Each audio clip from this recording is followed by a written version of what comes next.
Cancellation का order हो गया था, तो बहुत फिक्रमंद थे। बात चल रही थी, सीआईडी के लोग भी बैठे हुए थे, तो कहा कि आपके इस इजलास में कितने लोग आएंगे 31 आपको दिया। उन्होंने कहा कि वही 20-25 हज़ार लोग आएंगे। और उन्होंने कहा 20-25 हज़ार कैसे आएंगे, इस आपकी जमीयत उलमा हिंद में राजस्थान में 70,000 तो प्राइमरी मेंबर है, 70,000 मेंबर हैं आपके, और ये जमीयत उलमा हिंद का इजलास आम है, और ये आपका 33वां, इससे पहले 32 इजलास आम हुए हैं।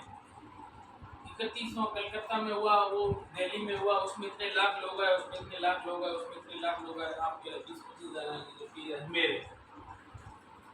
कहने का मतलब ये कि उनके पास पूरा डाटा रहता है, पूरा आंकड़ा रहता है कि किस संगठन के पास कितनी ताकत है, कितने लोग हैं। तो हमारी भी कोशिश, हमारी क़यादत की भी कोशिश ये है कि जितने ज़्यादा मेंबर होंगे इतनी जमीयत मजबूत होगी।